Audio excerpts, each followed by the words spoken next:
entitled Great Lakes Legislation to Watch. Today's webinar is the second installment of the caucus's Great Lakes Great Webinars series in 2016.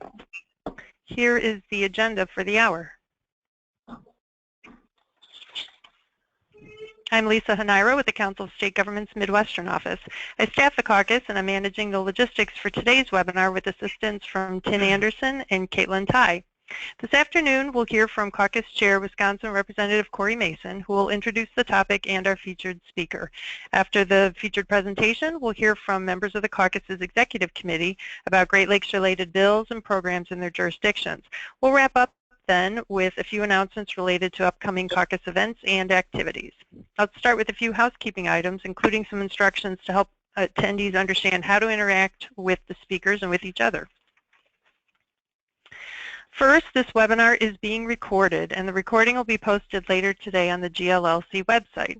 To reduce the possibility of feedback or other external noise, the conference will be in listen-only mode.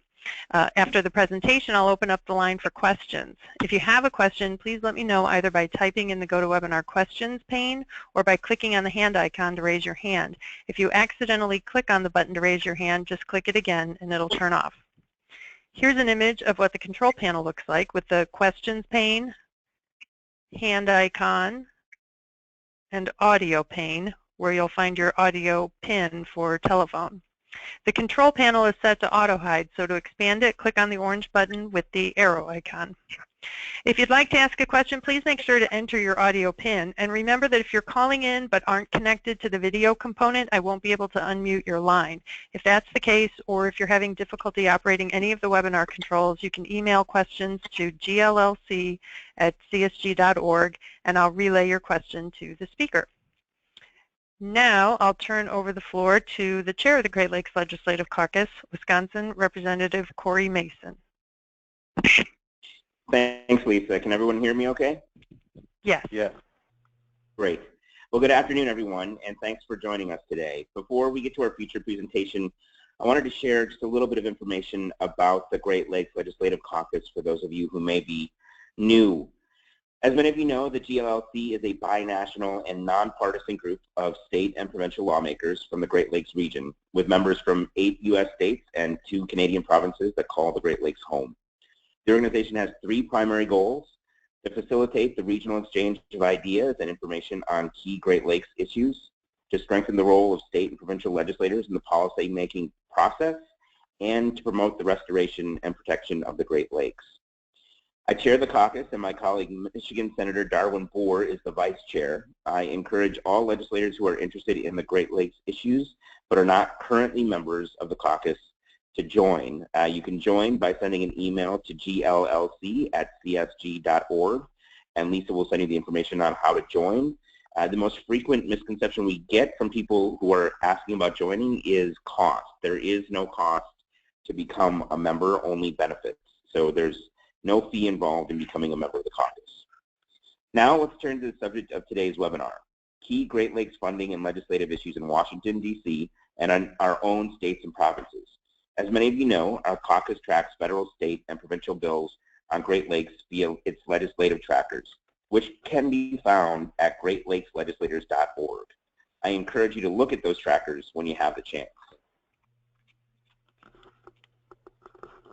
Our featured speaker this afternoon works very closely with members of the U.S. Congress on many of the federal bills that we are tracking. Mr. Matthew McKenna, Director of the Great Lakes Program for the Northeast Midwest Institute.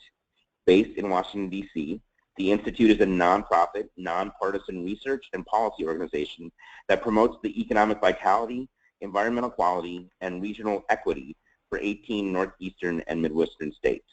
As Director of the Institute's Great Lakes Program, Mr. McKenna works with congressional offices and administrative agencies on Great Lakes protection and restoration initiatives. Welcome, Mr. McKenna, and thank you for being here with us today.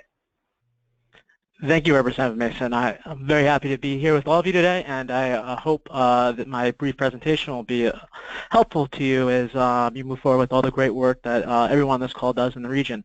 I think we can move to the next slide, please. So I just wanted to give a brief overview of the 2016 legislative outlook. I'm sure a lot of people sort of hear about the slow process of Washington, D.C., I do want to have a positive note here and say there are a lot of great things moving forward with the Great Lakes that are occurring in this session of Congress and hopefully in the future. I'm going to focus my attention on the Great Lakes Restoration Initiative Act update, which has recently just passed the House, and I'll go into more details on that shortly. I'll also focus on safe drinking water legislation, especially in response to Flint and other communities that are facing lead contaminations. Another major issue that's started to move forward, both in the Senate and the House, is the Water Resources Development Act, or also known as WRDA. I will also discuss invasive species and ballast water legislation and focus on appropriations and the budget process for the FY 2017 year. I think we can move to the next slide. Thank you. So, as I mentioned before, the Great Lakes Restoration Initiative Act passed the House on Tuesday by a voice vote. Quickly, the Great Lake Restoration Initiative is one of the major sources for additional funding, federal funding for Great Lakes programs. Over the last 7 years, Congress has invested over $2.2 billion through the GLRI on over 2,900 projects. Just to be clear, GLRI is funded through the appropriations process. So when I talk about the GLRI bill, I'm focusing on an authorization act. This authorization act allows the Congress to appropriate funding. The GLRI was first instituted by the Obama administration in 2010 and actually got its first congressional authorization in last year's omnibus bill that funded the government for our current fiscal year. The bill has been introduced by Representatives David Joyce from Ohio and Senator Mark Kirk from Illinois. And currently the status in the Senate is the Senate committee with jurisdiction over the bill has approved it, and it's currently pending in the U.S. Senate. Just briefly, the bill authorizes $300 million a year over the next 5 years for a grand total of $1.5 billion. As I mentioned before, that's an authorization. So each year it would need to be fully appropriated by the Appropriations Committee at that level. Just a quick update on the House passed version. It included additional text that creates a coordinator to obviously coordinate harmful algal bloom activities within the program. So any appropriation that goes to a project that whether monitoring or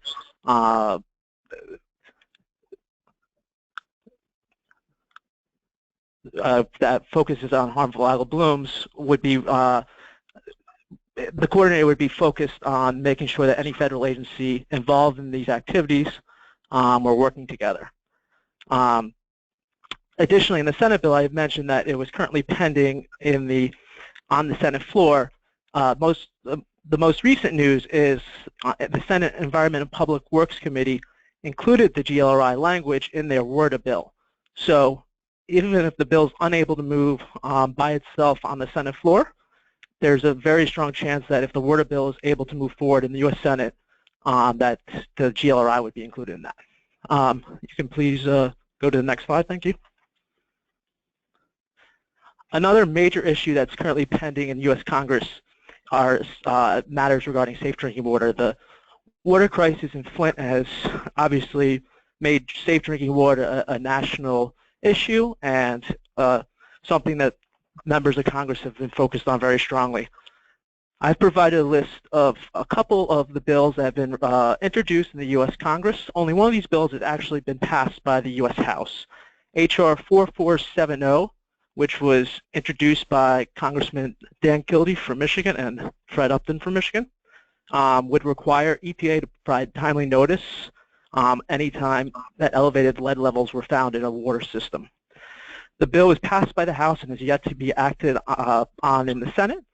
The other three bills that I've listed below, similar legislation has been offered in the Senate, and I will delve deeper into that in my next slide, but I just wanted to quickly mention them because a couple of them were introduced by regional lawmakers, including Congresswoman Tammy Duckworth from Illinois and Congressman Mike Quigley from Illinois. The Get the Lead Out Act provides grants to reduce lead in community drinking water delivery systems, and the Copper and Lead Evaluation Assessment Reporting Act, or the CLEAR Act, codifies the recent National Drinking Water Advisory Council recommendations in federal law and directs EPA to improve reporting, testing, and monitoring of lead and copper levels throughout the nation's water system. Please move to the next slide, thank you. So, as I mentioned before, similar legislation has been introduced in the Senate. Just recently, the Senate Democratic Caucus has combined multiple efforts to address lead in drinking water in the True Leadership Act of 2016. S2821, whose main sponsor is Senator Ben Carter from Maryland, includes numerous pieces of legislation, including legislation aimed at increasing both authorization for the Drinking Water and Clean Water State Revolving Funds, creates a new grant program aiming to reduce lead in drinking water, updates the EPA's lead and copper regulation to establish mandatory lead testing in pipes and water, establishes a mandatory reporting requirement for states to report elevated levels of lead in blood, and also provides a new tax credit so people address lead in paint in their homes. The bill also includes language that provides FEMA the authority to provide grant federal disaster funding when lead contaminations are found in drinking water. This Senate drinking water package is important because although it hasn't yet moved yet, it has been included in a larger package that the Senate EPW committee has been considering, or has considered today, the water bill, and I know I've mentioned it before, regarding the Great Lakes Restoration Act. So the water bill has become one of the major vehicles to move a lot of the legislation that's most important to the Great Lakes. And my next slide, I believe, discusses the Water Act. So the Water Resource Development Act. Typically, waters are meant to authorize Army Corps projects for such things as construction and maintenance operation for the Army Corps' main duties as the leading engineer wing of the government. However, this year, the Senate EPW committee has decided to move forward in a more ambitious manner and include several other provisions, including addressing the current safe drinking water issues. The EPW released a draft of their bill earlier this week and has markup on the bill today, where they approved it. Some major provisions that were included in the water bill, away from the Army Corps, which they included more than $4.5 billion for study and construction on new public works and environmental restoration projects. They also included a bill that was aimed to directly address Flint, which had earlier been pushed by Senators Debbie Stabenow and Gary Peters, and they had been trying to get additional aid that would go directly to Flint and other communities hit hard by lead contaminations. And they were trying to attach that to an energy bill that moved earlier in the year on the Senate floor. That provision, which would provide roughly $220 million in total to combat lead and aging infrastructure, has been attached to the water bill, along with, as I mentioned before, the GLRI bill. Additionally, the water bill clarifies a target for increased harbor maintenance trust funding for dredging and other harbor activities that was originally included in the 2014 water law. In other words, the previous water, which is typically authorized every 2 years, included language that stated that increased target levels that would go back to harbor maintenance directly from the trust fund. And the current water bill that the Senate is considering wants to strengthen and emphasize those target levels. Additionally, on the House front, the Transportation Infrastructure Committee, who has jurisdiction over water issues, has yet to release a draft, but it is expected that their bill will be less ambitious and more of a technical correction act from the previous law signed in 2014. I do want to note that the Great Lakes Task Force in both the House and the Senate sent letters in support of language that strengthened provisions from the 2014 law, regarding guarantee funding out of the Harbor Maintenance Trust Fund for the Great Lakes Navigation System. That was a 10% set aside. There's language in the Senate word bill. It's not quite as strong as what the task force was calling for, but the word Senate bill does loosely address that issue. Next slide, please. In respect to invasive species in ballast water, I know that one of the bills that the caucus is focused on is defending our Great Lakes Act, introduced by Congresswoman Candace Miller and Senators Debbie Stabenow. The bill would seek to prevent upstream transfer of aquatic invasive species, more specifically Asian carp, into the Great Lakes through the Brandon Road Dam and locks. That bill has not seen much movement since it was introduced.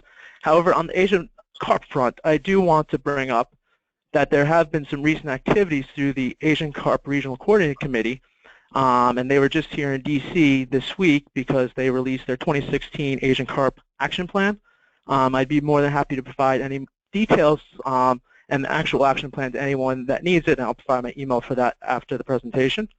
Additionally, they expect to be releasing their monitoring and response strategy in the next month. So I'm sure that you will be seeing more information as the ACRCC moves closer to that. On the Vessel Incidental Discharge Act, the VITA Act, the bill, which requires the U.S. Coast Guard to develop national ballast water standards, was Senator Marco Rubio, who is the main sponsor of the act, tried to have it attached to the Coast Guard reauthorization that moved through the committee process in the Senate late last year, and the bill moved without the Senator's amendment earlier this year. Recently, Senator Rubio tried to attach it to a bill that authorized the Federal Aviation Administration, but the amendment was never brought up while the bill was on the Senate floor. I think the major takeaway about VITA is that it looks like it likely will not move on its own. However, Marco Rubio, the senator from Florida, seems to want to try to attach it to any vehicle that he might have the chance. So I think it's something that needs to be continued to be monitored, and especially with Senator Rubio retiring at the end of the session, I think he'll continue to push to have the legislation introduced as amendments to legislative proposals as they make their way through the Senate floor. Next slide, please. So the FY 2017 budget and appropriations.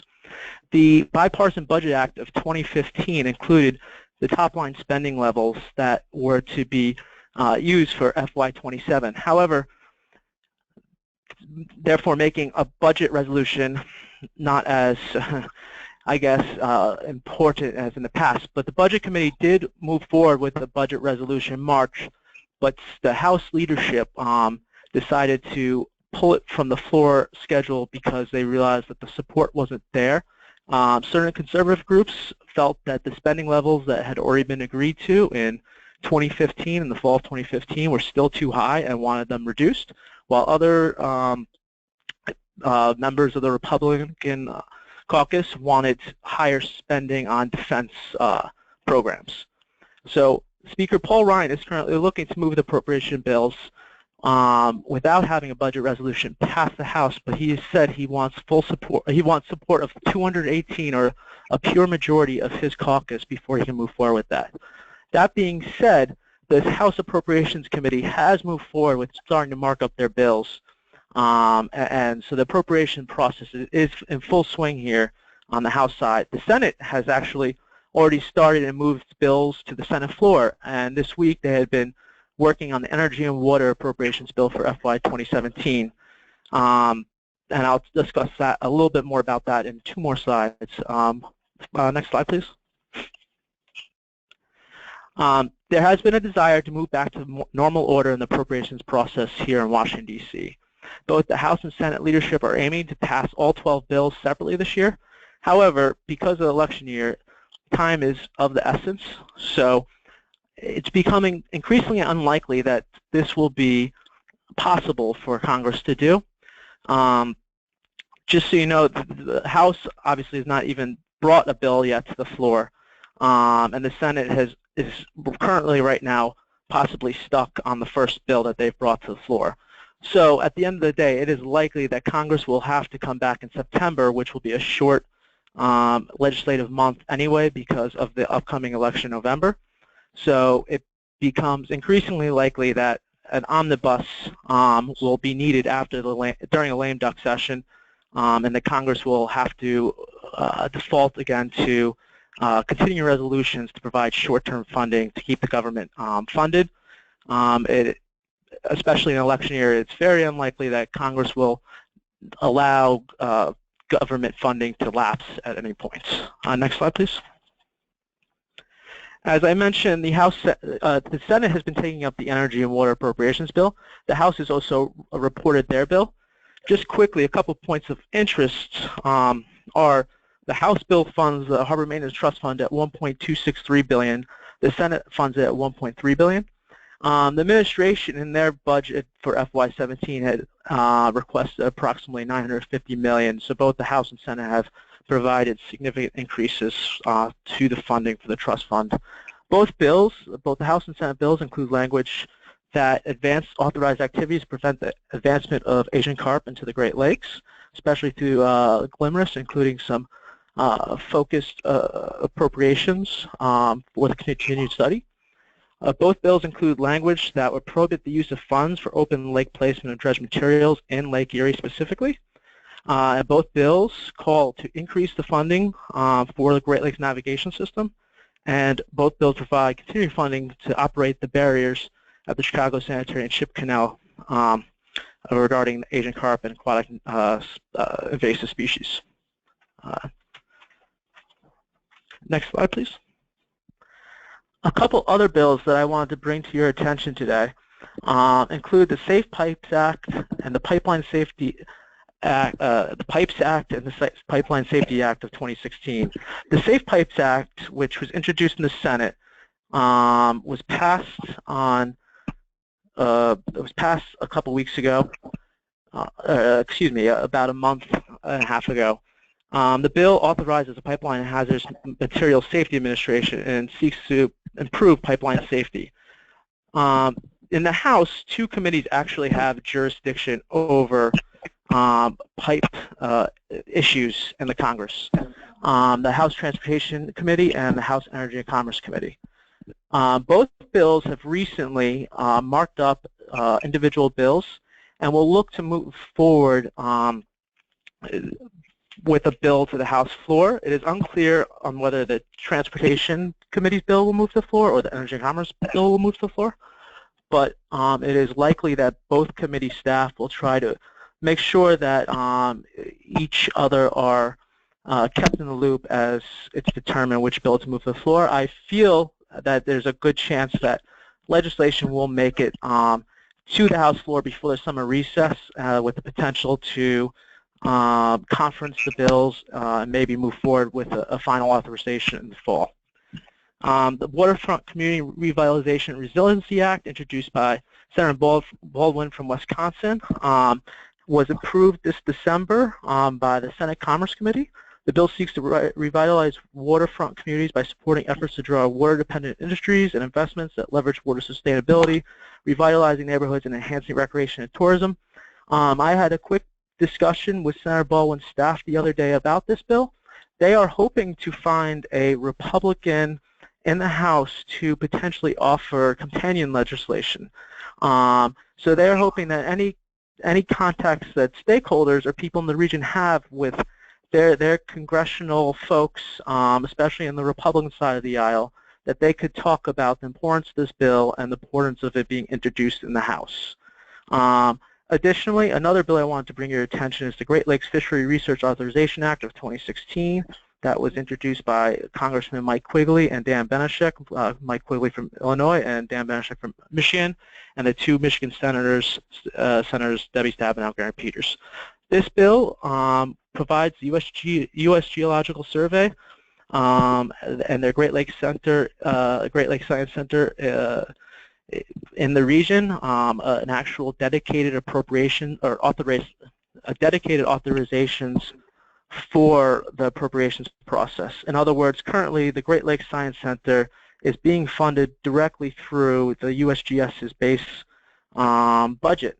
This act would create a separate authorization allowing them to increase their funding and a separate line item for the research that they do on the Great Lakes fisheries. This would help make the Great Lakes fisheries much more competitive and in line with other fisheries that might be on the coast. So this is important legislation. This is the first time it's ever been introduced, so I feel like a lot of people aren't aware that it's out there, and it should be, especially for Great Lakes states, a priority to keep in mind as people move forward with trying to figure out a federal agenda. And I think that covers all the material that I have here, and I'm more than happy to answer any questions.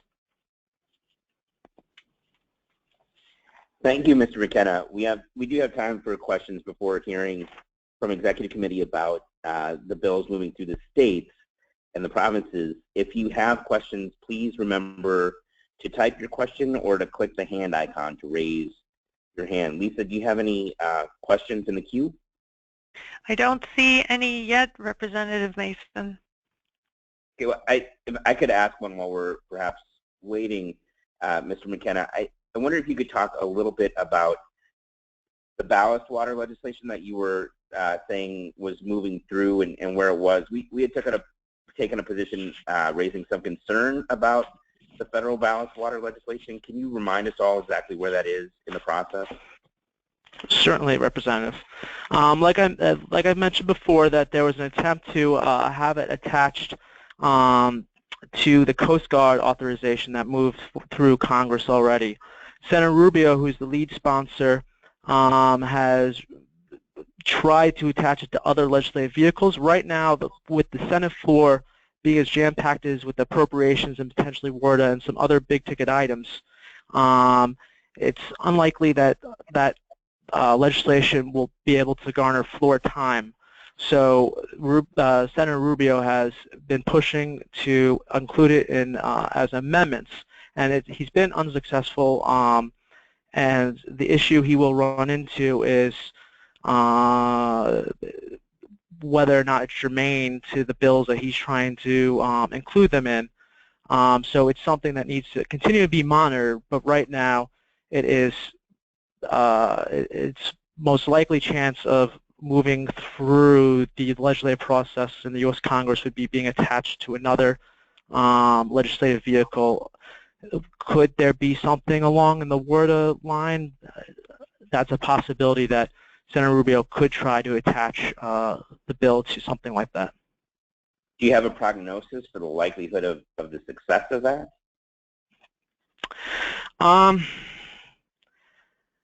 I think even if something were attached to a WARDA bill or another big legislative vehicle, the likelihood of something actually passing both chambers, to me, seems not very likely. But at the end, my concern for legislation is when you move towards a lame duck session, things do get thrown in into these large packages, and I think that would be the greatest opportunity to move something like the VETA bill, the ballast water bill, would be during a lame duck session. It could even be included in some sort of omnibus bill that funds the government. A lot of times other provisions are thrown in. I know that Speaker Ryan has made it a point when Congress moves forward with these massive omnibus bills to really not include a lot of authorizing or policy bills, that they should be mostly funding focused. But even when we saw the 2016 omnibus bill, the Great Lakes Restoration Initiative is an example of an authorization bill that did make it into that appropriations bill. And although it was just a one-year authorization, it was a bill that's sort of not what you would group into your normal appropriations bill. So I would suspect that most of the major legislation that's moving through this spring and early this fall would not would have something like VETA attached. but I think there would be an opportunity in a lame duck session to attach legislation like that to a bigger package that's moving forward and that becomes a must-pass bill because lawmakers want to break before the holidays. Makes sense. So if there's a lame duck session, we should pay attention, basically. Yeah, I think yes, very much so. And I should be paying attention as well, and I will make sure to provide updates as I learn more. This is Lisa. I wanted to mention that in the handouts tab of the GoToWebinar control panel, we do have the legislative trackers that the Great Lakes Legislative Caucus does, and also copies of Matt McKenna's presentation and also the slides with Great Lakes Legislative Caucus announcements. So for those of you who are wondering if the slides will be available, they will be on the Great Lakes Legislative Caucus website, but they're also available right now in the handouts pane of your control panel. Also, we were getting close to when we need to turn it over to the Great Lakes Legislative Caucus Executive Committee, but we do have a question. Is there any legislation in the WRDA bill that would allow the Army Corps of Engineers to enter into or look at public-private partnerships in their public works and environmental restoration projects? So I actually do think there might be some language regarding that. It was introduced Tuesday, and I've just gone through the section by section. So I'd be more than happy to get back to the person to give a more fuller answer. I just haven't had a chance to go through the full legislative proposal yet and to really have a good idea on all the provisions that were included, because it is a large bill. Okay, and I can share that person's email address with you afterwards. That would be terrific. I have a request for you, Matt, and that is you mentioned the Asian Carp Coordinating Committee, the action plan for 2016. If you'll forward that to me, I can make sure that gets posted among the materials for today's webinar. And then also you had mentioned that the Great Lakes Task Force had sent letters in support of language, strengthening the Great Lakes related language in the Harbor Maintenance Trust Fund authorization. If that's available to share, I can post that as well. Yep, and just for everyone's information, on the Senate side, I believe Senator Kirk and Senator Stabenow led that letter. And on the House side, Congresswoman Slaughter from New York was the lead, who is also a co-chair of the House Task Force. So, but I'd be happy to get the copies of the letters to you all. Thank you. And then the only other question we have is about legislation in the provinces, and that leads us to the next segment. So Senator Bewley will get to your question in the next segment. Great. Well, thank you again, Mr. McKenna. It was a fantastic presentation. It was great to get updates on so many of the issues that we've been following. Let's now open up the discussion for reports on Great Lakes-related news from states and provinces.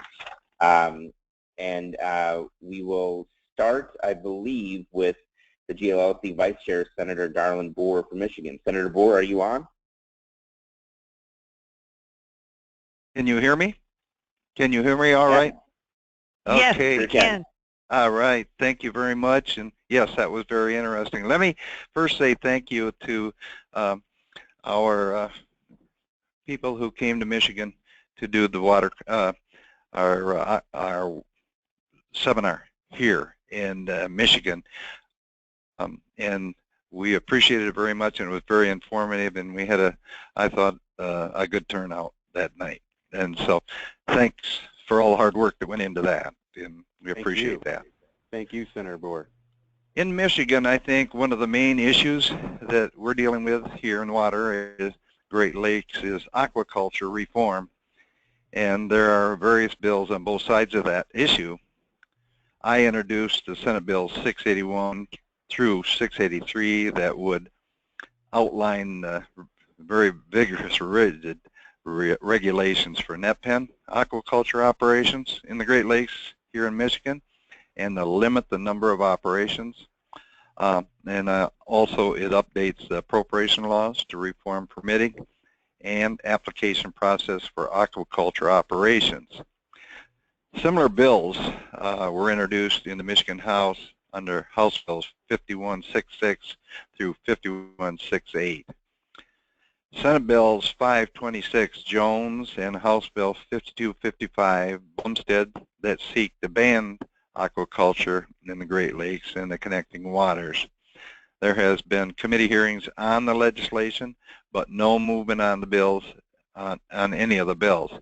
We'll just continue this discussion, but I think for all of us that touch on the Great Lakes, I would just inform you that's probably one of the bigger issues here in the state of Michigan right now. That would be my update, I guess, on the water issues here in the state of Michigan. Okay. Thanks, Other Senator than the Bohr. Flint water. I mean, I would just tell you, Right. you all are reading about Flint water, so that's huge. Yeah. And any real quick sort of status of where it is right now, or do you just want to leave that alone? Well, we have passed out of Senate appropriations additional almost $1 million for support in Flint. It's got to go before the full Senate here yet. So we're continuing to put money there in many different areas, in 0 to 5-year-old children, food supplements, and pipeline removal or line removal. So we have $67 million in it now. We'll add another $101 million. Well, it'll be a total federal money in there will be about $126 million. So that's kind of the latest on what's happening here from Lansing for the crisis we have there in Flint. Thank you very much, Senator. Next, we would have Speaker Levac from Ontario. Speaker Levac, are you available? Are we okay? Yes, go ahead, Can Mr. hear you. Speaker. Yeah. Thank you. Thank you very much. Mr. Chairman, Representative Manson, thank you, Mason, for putting all this together, and Julia, Lisa as well. Julia on our side, and Andrew McNaughton, who's done part of the research paper that I'm going to be providing for you. Definitely a thank you to Mr. McKenna for the work that he's doing and continues to do.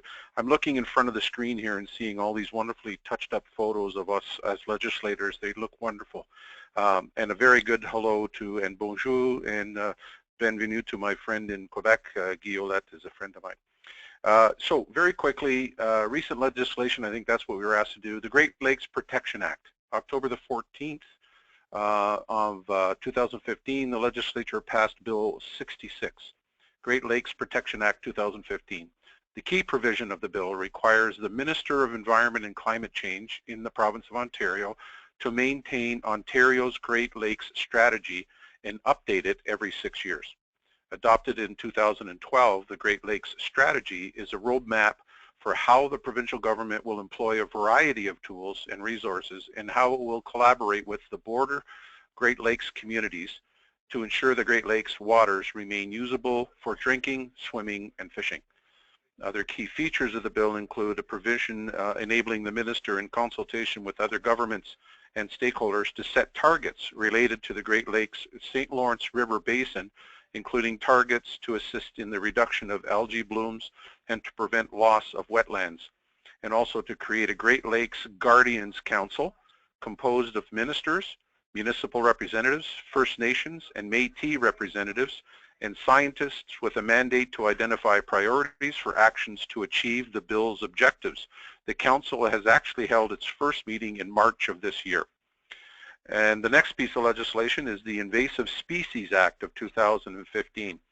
Ontario has more invasive species than any other province or territory in our country.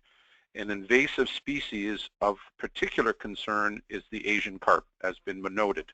Although not yet established in Lake Ontario definitively, 5 Asian carps were reportedly caught in the Toronto area last summer. In October of 2015, Ontario passed Bill 37, the Invasive Species Act 2015.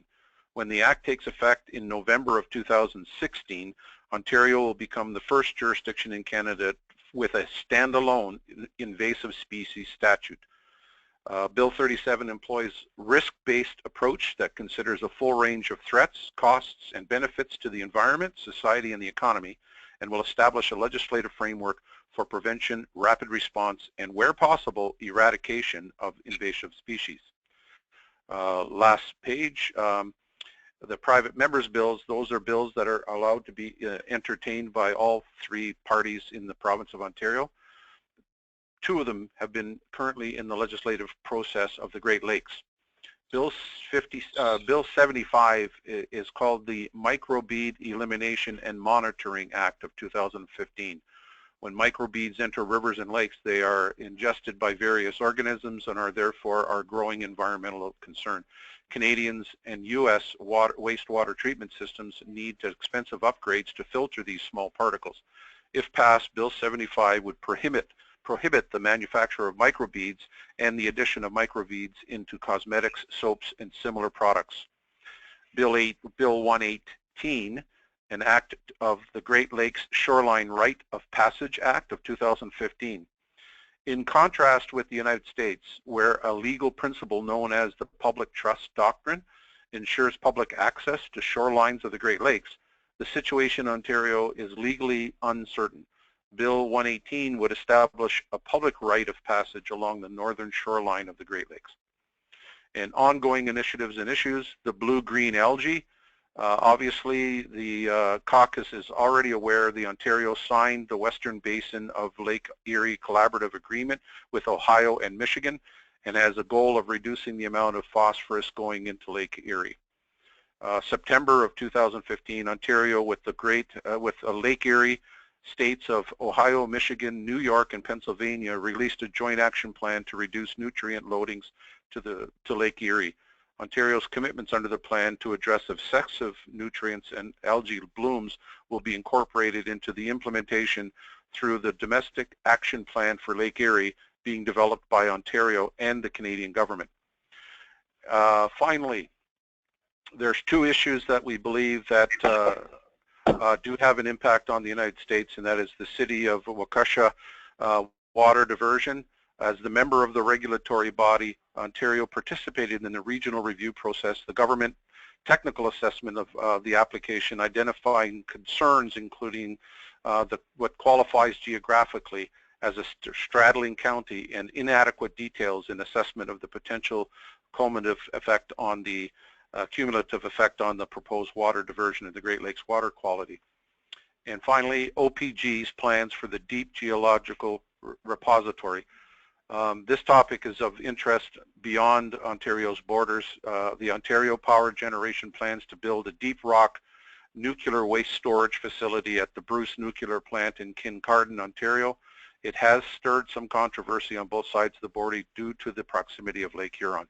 The federal decision it's been expected in 2015, but in February, the Canadian Minister of Environment and Climate Change requested that OPG carry out 3 further studies before deciding on the environmental assessment for the proposed repository.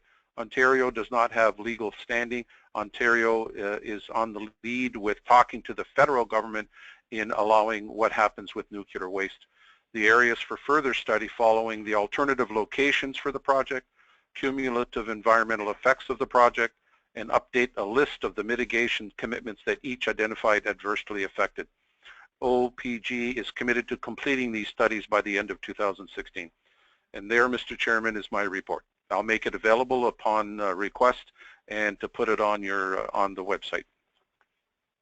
That would be fantastic. Thank you so much, Speaker Levac. And I do have to say I was in Chicago for the review of the Waukesha diversion, and Ontario actually did the most extensive technical review of any of the jurisdictions. Only Ontario and Michigan did their own independent technical reviews.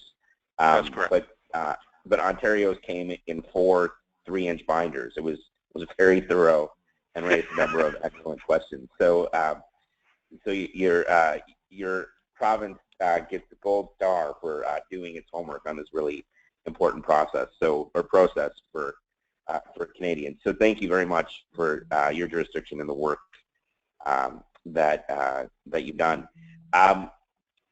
With that, are there any questions for Speaker Levac?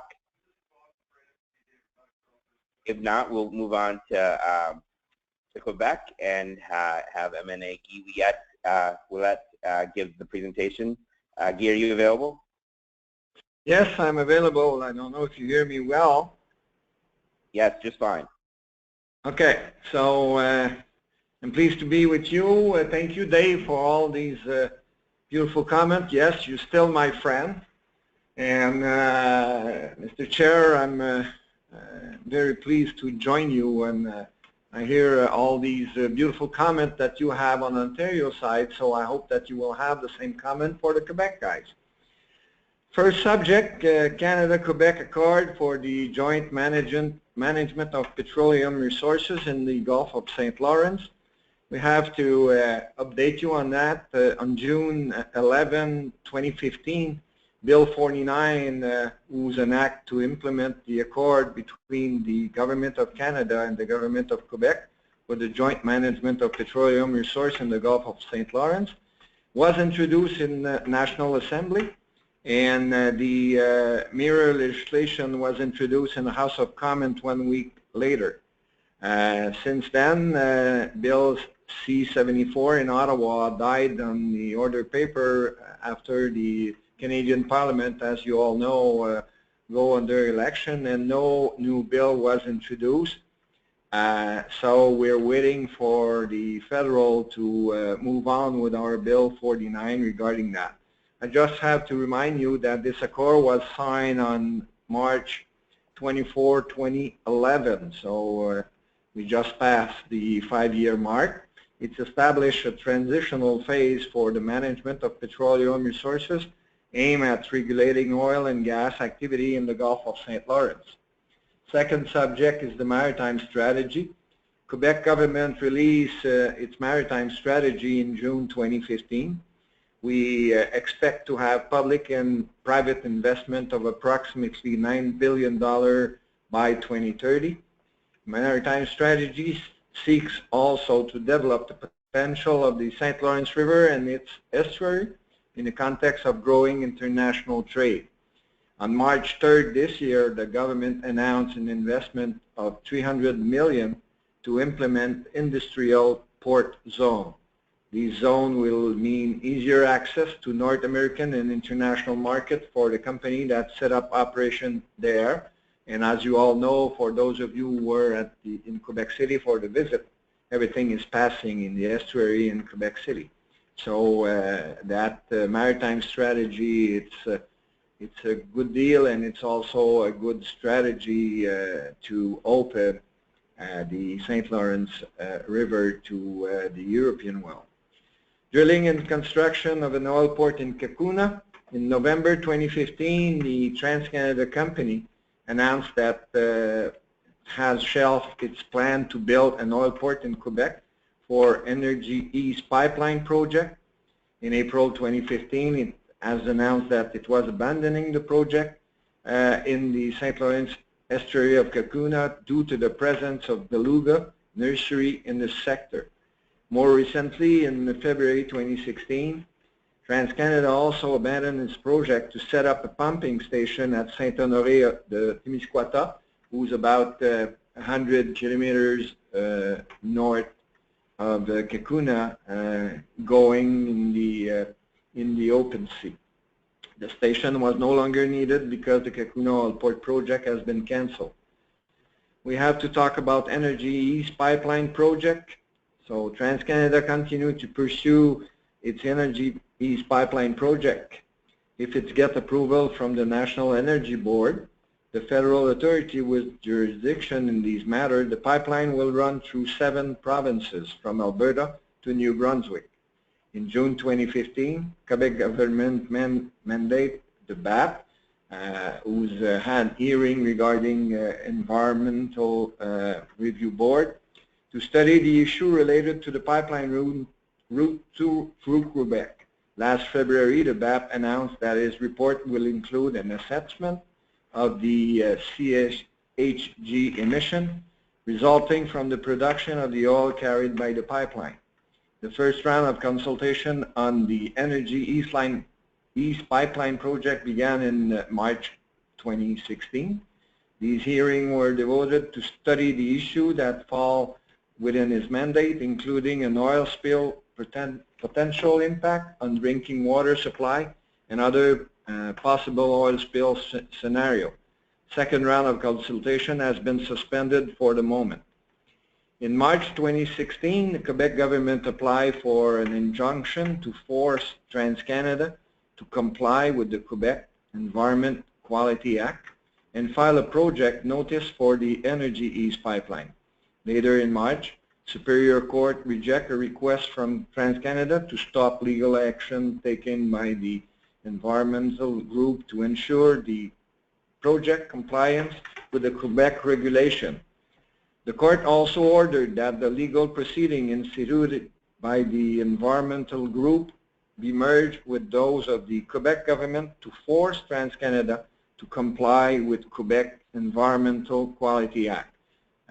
Minister of Environment wrote a letter to TransCanada asking for 7 different criteria to be fulfilled before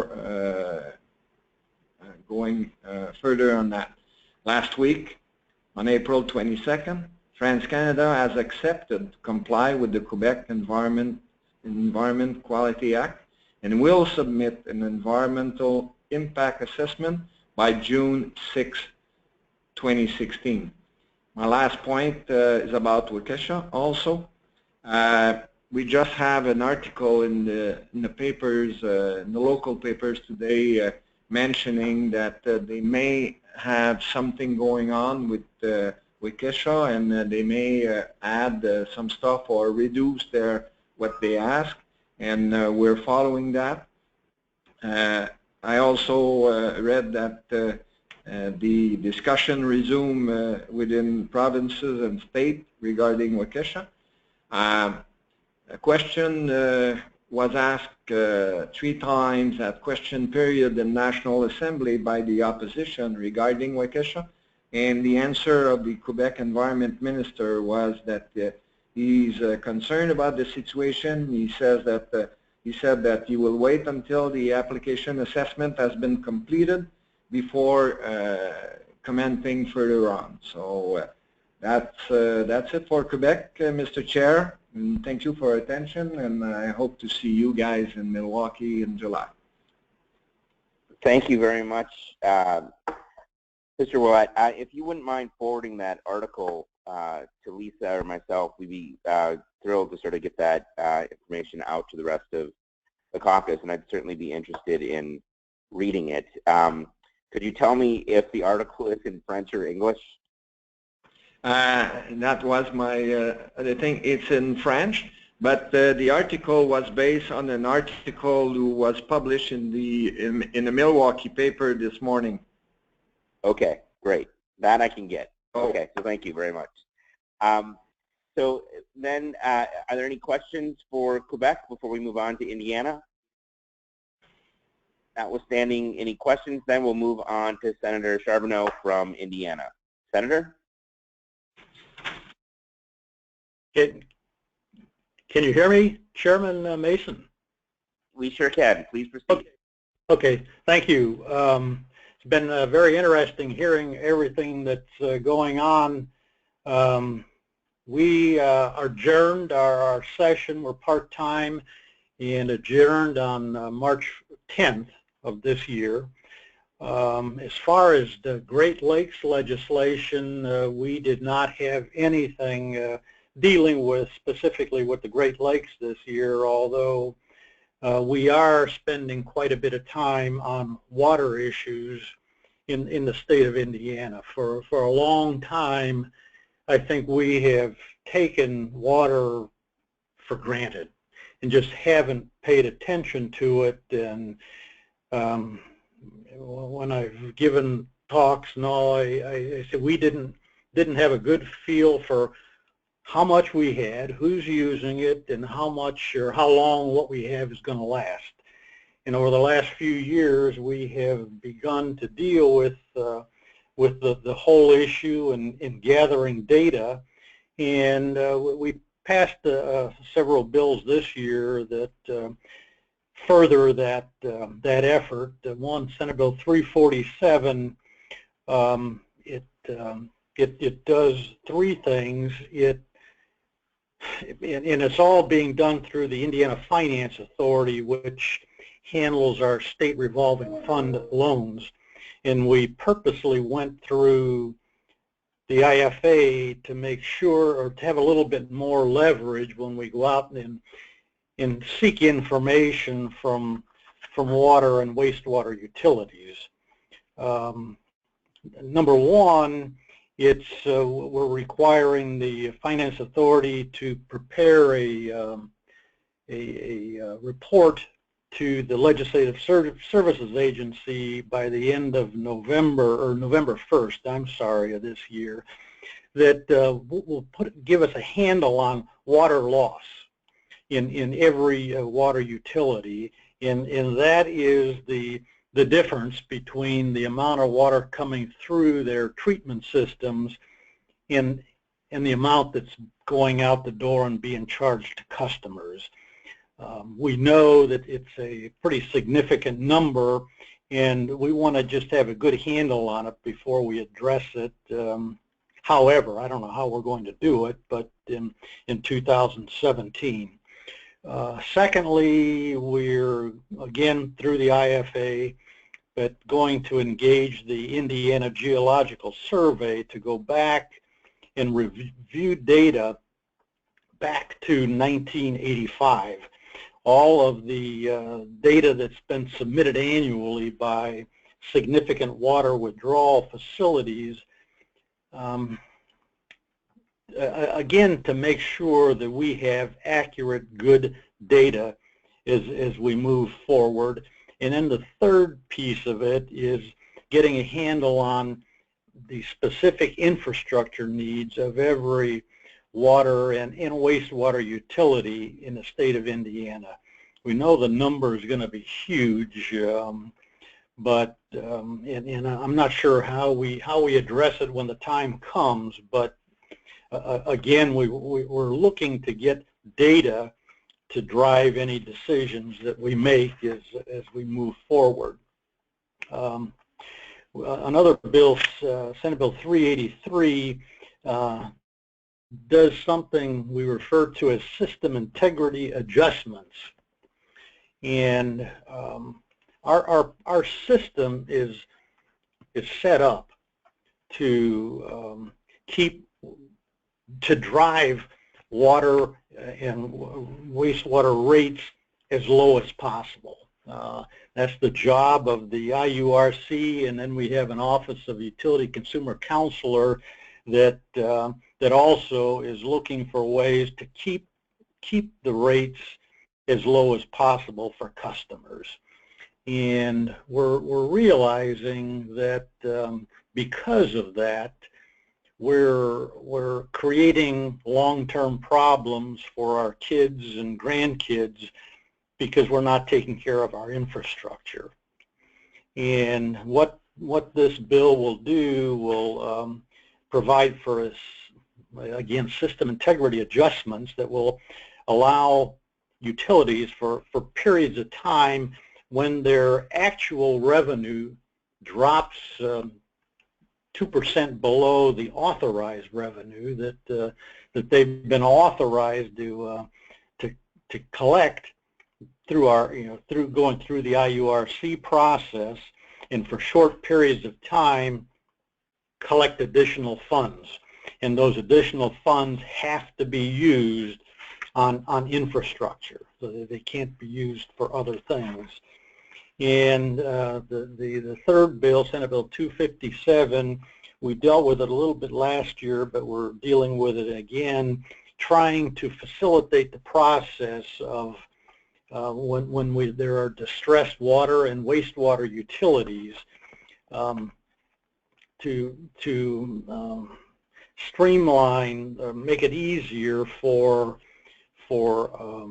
other utilities to acquire those that are in distress for whatever reason. So those are three of the big bills that we did this year with regard to water. As I said, we're coming to the table, I think, late, but we're approaching it, I think, the right way, trying to gather data before we move too quickly with legislation. Certainly the Flint situation has piqued everybody's interest, and I think that ends my report, although I will say in response to Speaker LeVac's original comment about these photoshopped pictures, I don't look in a mirror anymore. I look at the photo that you're looking at and try and picture myself looking like that. That's all I have. Well, fair enough. Thank you very much, Senator. Are there any questions for Indiana? I see that Senator Rest has her hand raised, and I don't know if it was for that update. Senator Rest? Well, now I can't hear Senator Rest. Senator Rest, make sure you enter #24# on your phone so that we can hear you.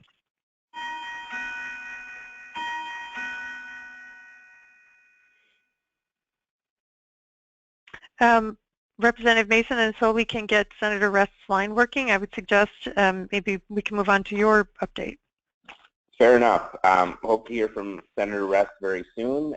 With that, I will give sort of an update on what's going on a couple fronts. I'll actually start with Waukesha and just give sort of an update there on where it is procedurally. So last week, the council and the regional body met for the first time to discuss Waukesha's proposal. They basically have three options. They can say yes, they can say no, or they can say yes with modifications or limitations. The caucus has taken a position in opposition to Waukesha's proposal. And I will say to my friend in Quebec who was hoping for some kudos, it was Quebec's representative to the regional body that posed the question about whether or not the application was necessary at all, since there are other ways in other communities that treat radium in water. But it was a very dynamic conversation for a day and a half. They had initially thought they would wrap up their conversation in a day and a half and realized they had enough additional topics that still need discussion that they were going to meet via phone on Monday the 2nd to do a teleconference, and then again in person on the 10th and 11th of May back in Chicago. Details to be determined. Lisa, I'll be sure to get to you the details of that teleconference on May the 2nd. It is open to the public, albeit in listen-only mode.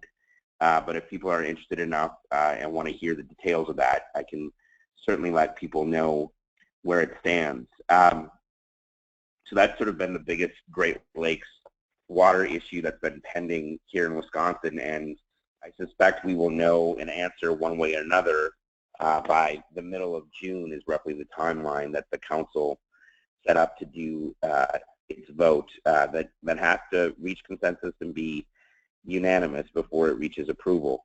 I think the biggest thing that sort of came out of the first day and a half of discussion is the council was, and the regional body was very critical of Waukesha's plan to go beyond its current service area and really seemed to want to scale it back to its current customers or its current city limits.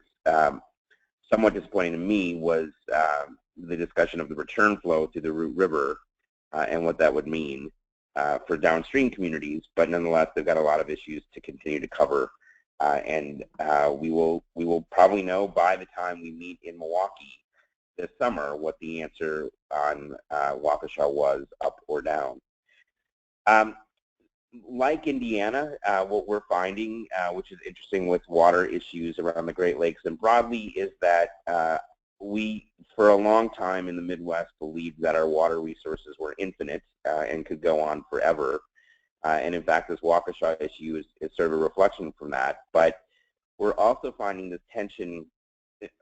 When people talk about the Great Lakes Compact, it's usually whether or not communities like Waukesha can get a diversion. But that was really only half of what the compact did. The other half required areas within the basin to begin to monitor how much of the Great Lakes water they use and put plans in place to try to conserve the amount of water used. Well, for a place like Michigan, which is entirely in the basin, that means it's a statewide plan. For a place like Wisconsin, where about half of our state is in the basin and the other half is in the Mississippi basin, it means that half of our state is doing this reporting, but the other half is not. And what we're finding is that in the central part of the state, due to oversubscription of high-capacity wells, we literally have rivers and lakes that are going dry. And so beginning to have a conversation really in sort of struggling to put the compact standards for within the basin to a statewide model so we can begin to see what might happen if we could have groundwater management areas by collecting the data and determining how much water we're actually using and whether or not we're using it sustainably has been one of the big issues that we've been discussing. And then the other thing that I'll mention on water just broadly, and not just read off a laundry list of 20 or so bills that are here, just to sort of summarize, is water quality issues that come to play. And we certainly have concerns, as other jurisdictions do, about aging infrastructure in our urban areas, but also a concern for us is water quality in more rural areas. We have an area of the state in northeast Wisconsin that's known geographically as the karst region, which is very porous. So when runoff goes onto the land, it's not unusual for it to be in the groundwater within a half an hour. If you juxtapose that to other parts of the state, it could take years or decades for runoff to make it into the deep groundwater wells. What's happening in northeast Wisconsin is 2 out of 3 wells are now unsafe for drinking water, and the enforcement, although existing on the books, isn't being done by the Department of Natural Resources because it's understaffed to do so. So we have a lot of people who are winding up in the hospital because of the unsafe drinking water, and it is creating a tension between agriculture and the CAFOs that are in the area and people who live there who are worried about a safe drinking water supply.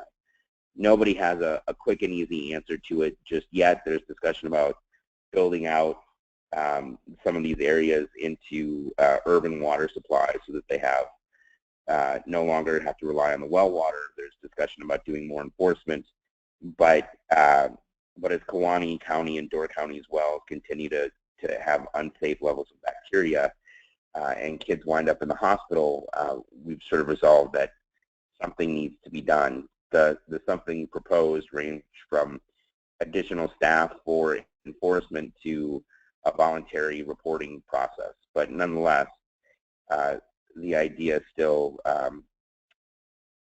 goes there. And so those are basically the broad sort of topics that are out there. The last thing I'll mention, which might be of interest for our discussion this summer,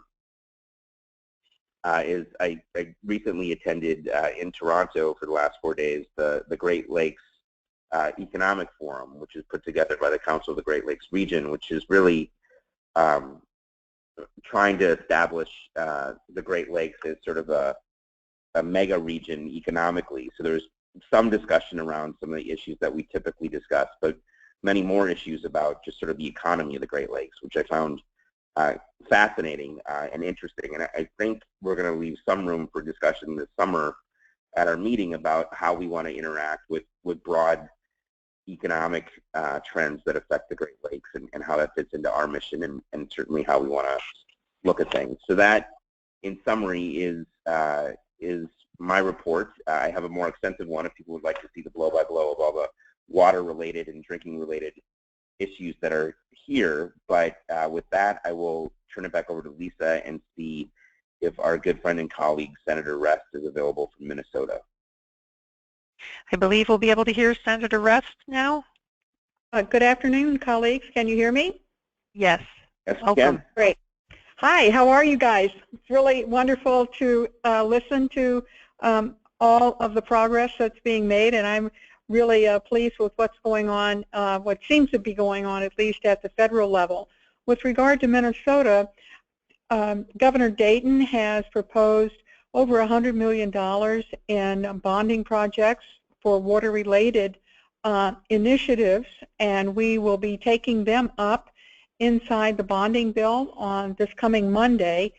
Today, we are acting on our supplemental budget bill, which also includes supporting dollars in terms of administrative costs for those projects.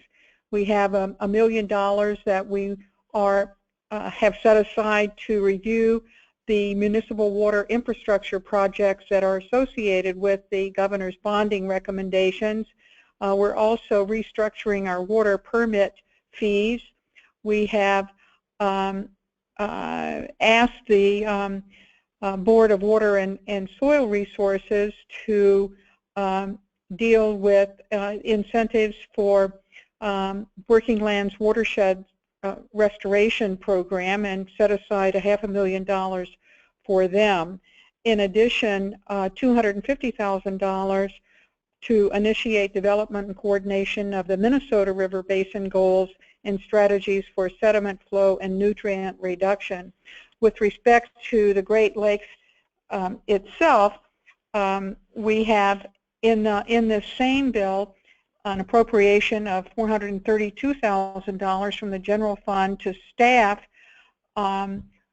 the work with the Environmental Protection Agency on the multi-state and federal cleanup effort in the St. Louis River area of concern, and that is my bill. And also on Monday we will be including in our bonding bill some $12.7 million for the next steps in our St. Louis River Estuary AOC, so that we can keep moving toward delisting. Senator Marty of our Environment Committee is also working on legislation that will help pay for biological nutrient removal treatment systems, although that is not currently included in the bill.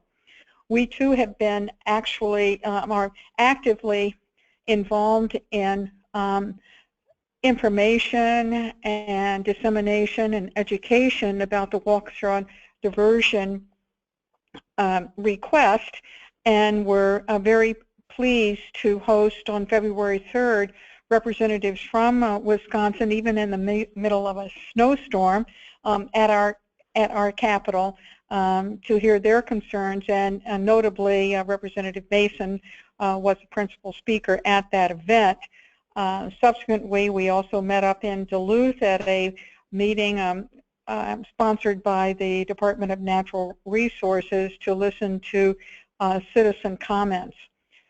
We also were very happy to sponsor in early March our Great Lakes Policy Workshop. We started off by talking about the GLLC initiative, and I'm really delighted that we're moving toward authorization. We had Nelson French, who is the supervisor of the Great Lakes Lake Superior Unit at the Minnesota PCA, to talk to us about ways we can protect the Great Lakes.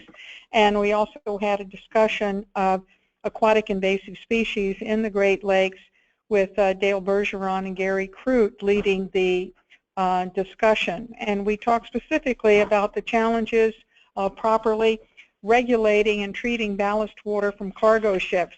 I mentioned that we're in the middle of the supplemental budget bill, and I have just been summoned to go and do a roll call vote. So I will have to wish you a happy spring, and I look forward to seeing you in July. Thank you so much, Senator. Thank you. I believe that was our last jurisdiction, and I would ask usually if people have questions for Minnesota, but it sounds like she is off to a vote, so we know how that goes. With that, unless people had any general comments or questions about the reports, I will now move to closing announcements. Any other thoughts or questions before we move on? We don't have any in the queue, Representative Mason. Wonderful. Well, then I do have a few announcements to share before we wrap up, all related to the caucus's 2016 annual meeting on July 15th and 16th in Milwaukee. Just as a reminder, the meeting is open to all attendees, and I highly encourage the legislators on the line to attend. The annual meeting is a great opportunity to learn about key Great Lakes issues and to network with colleagues from around the region who share your interest and concern for the lakes. We even have a few travel scholarships left for caucus members, but you'll need to register by May 6th in order to request a scholarship. June 10th is the deadline to register and to reserve a room at the Hyatt Regency in Milwaukee. You'll find links to the meeting agenda and registration information on our website, again, at greatlakeslegislators.org. That's greatlakeslegislators.org. The agenda includes sessions on economic redevelopment of Great Lakes communities, the status and future of the Great Lakes Restoration Initiative, and, since we'll be in Milwaukee, a look at the ecology and economy of Lake Michigan. We also have a few seats available on our very informative site visits planned for the afternoon of July 15th. During the caucus's business session on July 16th, we'll be considering resolutions as well as electing officers and members of the executive committee to serve in 2017-18. The nominating period for candidates is open now and will close on May 16th. On April 15th, all members received an email from Lisa with information on the nominating process. If you are interested in nominating someone or being a candidate yourself, please look for that email or contact Lisa and she'll resend it. And unless there's any other things that you think I need to cover, Lisa, about the summer program, I will turn it back over to you. Thank you, Representative Mason, and thank you to all our participants today. We'll post the recording and the speaker slides and other items that were mentioned on the Great Lakes Legislative Caucus website today. Please take a minute to fill out the very short survey that's going to pop up as soon as we're done. Your feedback really does help us improve these webinars, and it also helps us to identify topics for future webinars. I hope you'll join us again, and I hope you'll let your colleagues know about this helpful resource for staying up to date on issues that affect the Great Lakes. This concludes today's webinar. Enjoy the rest of your week.